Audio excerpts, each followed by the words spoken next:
This is the new Honda Elevate, and it's probably the finest SUV I have driven in this segment. Let me tell you why.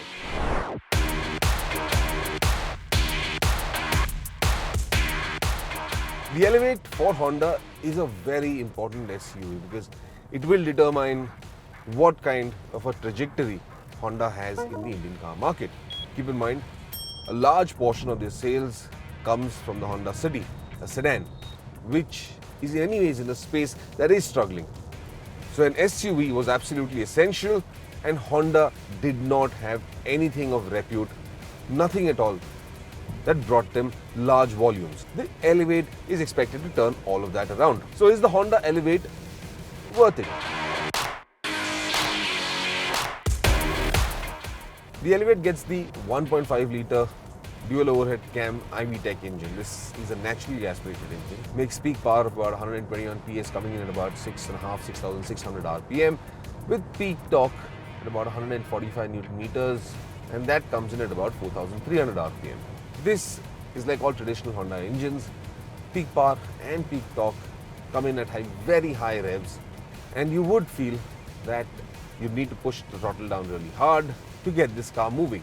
But Honda's engineers have done a fairly good job in two ways. One, they've refined the torque characteristics. So while peak torque comes in at 4,300 RPM, the torque curve is relatively flat, and you're in the meatiest part of the power band as early as about 2,200 RPM. So you don't feel the engine working too hard to get momentum going. The other aspect is that they have kept the weight of the Elevate fairly low.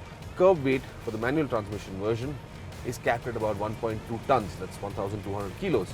But this is significantly lighter, almost about 100 to 150 kilos lighter than say its competitor, the Hyundai Creta. So that gives fairly decent power to weight advantage to the Elevate. I'm in fifth gear, pottering about. I'm going to drop it down to about 45 kilometers an hour, 50 kilometers an hour. And while you can sense a little bit of vibration, the engine builds up momentum quite quickly. Having said that, if you had to overtake somebody in a rush, then you will have to drop down to third, maybe even second gear to make for those quick overtakes. But for most highway conditions, even in a few urban conditions, third and fourth gear should be more than sufficient to drive this car around. This particular SUV that I'm driving, well, the clutch pedal has a lot of travel, and because of that, there are occasions when you might slip the clutch when you get your car. But now if you do experience the same, there's a simple remedy for that. Simply go back to the dealership, the service station, ask them to adjust the clutch play, the clutch travel, and all should be good. This 1.5 VTEC is an absolutely brilliant engine. I'm doing about 1,000 RPM, about 40 kilometers an hour. And well, yes, there are a few vibrations. You can even hear them now. Those vibrations largely come from the bodywork, from the body panels. The engine just picks up. There's no jerkiness. It doesn't feel like it's struggling. It's just very comfortably. I'm now doing about 800 RPM. I'm under 30 kilometers an hour. And it's just picking itself up gracefully, comfortably. None of those jerkiness that you would notice in most other vehicles that go down as low. And this is a petrol. Over long distances, even in urban conditions, I think this will be an absolutely brilliant SUV to drive. Ignore the fact that Honda isn't offering too many choices. It's just one engine, two transmission option. But as a product that you would love to drive, that you would enjoy driving, I see very little competition to the Elevate. The one aspect about the Elevate that I absolutely adore is this interior. It's been a really, really long time where I've sat inside the car and appreciated the interior as much. This is old school styling and design. This is old money. There's a sense of richness to this cabin that you will not find in any other SUV, in any other sedan at this price point. And the expected price point is about 15 lakhs ex-showroom. But this level of luxury, this charm that this cabin brings, especially with that brown leather accent on the upholstery, and that's liberally spread across this cabin, whether it's on the seats, on the dashboard, on the door panels, the wood textures, the wood inlays on the dashboard, all of this, well, it brings to mind generations old Accords. This is such a fantastic cabin. Yes, it's got modern elements. You're going to see that large infotainment screen, you're going to see a contemporary steering wheel. Even the steering wheel, it reminds you of a driver's steering wheel. Nice and grippy, compact, small, not large, chunky enough. There is a wonderful feeling to this cabin. Even the seats, they're fantastically supportive. And over long journeys, the Elevate, I believe, will be a very comfortable SUV to drive, tireless, no matter how long you stay on the road. The one area though that I believe Honda needs to improve significantly on, and this is something that they've been lacking for quite a while, is the quality of materials being used and the quality of craftsmanship as well. There are several areas that feel unfinished, that feel a little tacky. Some of the switch gear, it does feel plasticky. While there is a fair sense of richness around this cabin, there are a few elements that feel down market. If you look at the sunroof, well, the lining, not exactly what you want to see in a production car. Some of the switch gear on the dashboard, very plastic. The one area that the Elevate is lacking in is the level of features that you get. And for most consumers out there, this is fairly important, but the Elevate does not have the same level of feature lists like most of its competitors do, especially the Korean brand. Some big misses in this: the panoramic sunroof, ventilated seats, and well, branded sound systems. It does have a PM 2.5 filter, but that has been integrated into the climate control system, and you won't see an external unit. So what's the space like in the rear seat? Well, as you can see, it's adequate. That driver's seat is in my position, and there's plenty of knee room, There's a lot of headroom also, and that's because they've scooped out the roof over here, and that gives you a lot of headroom as well. Shoulder space. Now this is a fairly wide SUV, but shoulder space for 3 occupants will be a little tight. What I do like is that it's got a low flow, so the transmission tunnel is very low, and there's enough space. If you have to seat a third person on this bench, then well, they're comfortable. Though those vents positioned low, you really have to adjust those. Otherwise, this is ideal space for 4 occupants. A fifth can be a bit of a squeeze, but they should be able to manage. Overall, it feels comfortable. What Honda has also done is, both for the driver, passenger and the rear bench, they've worked on enhancing the lower back support. So over long journeys, you won't feel exhausted, your lower back will not have a lot of problems, and it feels very supportive, it feels very comfortable. Another area that Honda has also applied a lot of its expertise to is in noise insulation. You've got foam insulation in a lot of the chassis elements. You've got insulation under the hood, you've got insulation in the floor pan, and several other areas, which cuts out external noises. However, because this is a high revving engine, you still will hear an engine note inside this cabin. This is only apparent when you're at a lower gear, second and third gear, and revving hard. So for those enthusiast drivers who are familiar with Honda, this will be a comforting sound. For a lot of you others who aren't familiar with this, well, it could be a little intrusive.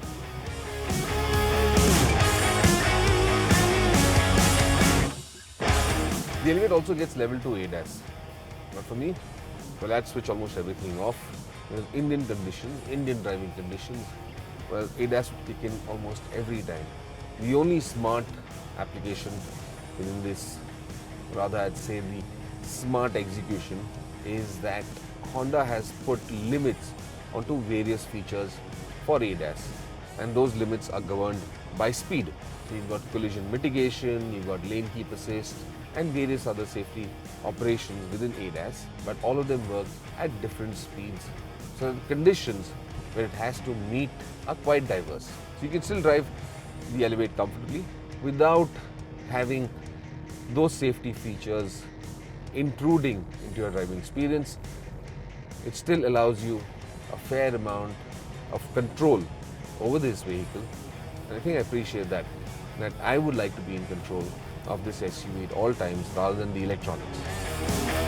Apart from level 2 ADAS, the advanced driver assistance systems, Honda is also offering a very large range of safety features on board, which amongst many others includes 6 airbags, traction control, ABS, hill climb assist and whatnot. However, at this point in time, what we aren't aware of is how will each of the variants be spec'd, and will those 6 airbags be offered as standard fitment across all variants or only be available on the top end variant. Another aspect that Honda has worked extensively on is to balance out ride comfort and the dynamic abilities of the Elevate. The Elevate uses a McPherson setup at the front and a torsion beam at the rear, but there's also additional strengthening in the chassis to control dynamic forces.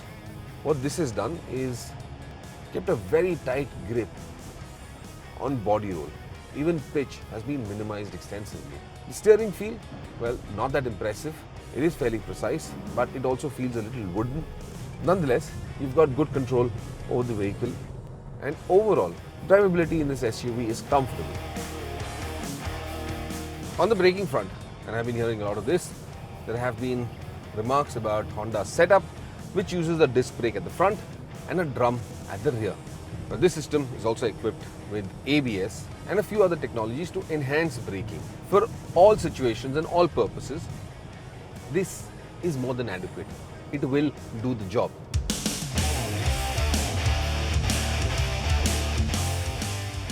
We finished driving the 6-speed manual and now we've got the CVT. We are climbing up a particularly steep section of Udaipur leading up to this place called Raita Hills. And out here it's quite apparent the noise from that CVT. Well, it's quite loud, doesn't feel very refined. There is a bit of a struggle, but if you are in urban conditions and flat neutral ground, then the CVT is a lot better. It is quiet, effortless, and should be the more popular choice. Certainly the choice you should go in for if you're the kind that keeps driving in the city, or at least largely in the city, not so much out on the highways. The one advantage that the CVT brings to the Elevate is that it is the more efficient transmission of the two. Honda claims fuel efficiency figures for the CVT stand at 16.9 kilometers per litre as against 15.3 for the manual transmission. That's about 1.6 kilometers per litre better, which is quite unbelievable. But there you have it. Those are the official ARAI claimed figures. On the whole though, I do like the manual better. The refinement and the diversity, the depth of its performance is immense. Keeping it in 6th gear, 800 RPM, and it still is able to pick up from 35 kilometers an hour. I mean, that manual transmission is just marvelous. The CVT out here is the compromise. This CVT has a step down function, so you get a sport mode and you get paddle shifters behind the steering wheel. Now, the paddle shifters certainly make driving this automatic transmission convenient. And the sport mode, well, it does make it feel a little quicker, a little more energetic, but the differences are negligible. What I do find very interesting is that there is a hint of performance dialed into the Honda Elevate. If you look at the instrumentation, you'd notice that the left meter is customizable, and one of those menus or displays that you can select is of a G meter. Why would you need it in a car of this sort? But it's there and I love it. One aspect of the styling that I haven't really spoken much about is that enormous front end, that very vertical face and the high sill line on the hood.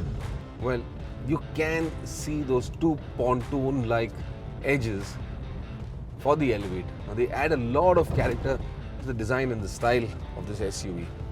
But they're also a fairly intrusive element in the windscreen. In fact, this almost reminds me of driving the GT400, Lamborghini's classic car, where the housing for the headlamps, well, those pods were in your vision. Similarly, with the Elevate, you've got the same elements and they're there, right in front of you. So overall then, the Honda Elevate is a very promising SUV. Like I said earlier, probably one of the finest in this segment. Now it all boils down to where Honda prices the Elevate. My expectation is somewhere around the 1050, 1080 would be a good starting price for the manual, but it needs to be under 15 lakhs or just about there for the top end spec. And that's also because while Honda has focused a lot on the engineering, where features are concerned, which most consumers want today, well, there are a few shortcomings. There are some elements which aren't available, a few shortcuts that Honda has taken. And I believe that would all be in the effort to make this an affordable SUV, to undercut the competition and ensure the volumes start coming in for the Elevate. It is a fantastic SUV to drive. Efficiency, absolutely brilliant. And Honda can deliver on that count every time. The performance, well, it's not bad. But then for a 1.5 litre naturally aspirated engine with just about 121 PS of peak power, well, I really wouldn't complain. A strong advantage in its favor is of course its drivability, irrespective of whether you're in the manual or with the CVT. Refinement is of a very high order and you can comfortably drive this SUV in any condition, anywhere. The manual transmission, in fact, is quite an impressive gearbox. So overall then, Honda certainly has a winner. But we'll know soon enough just how big a winner that is come September, when the Elevate goes on sale in the Indian market.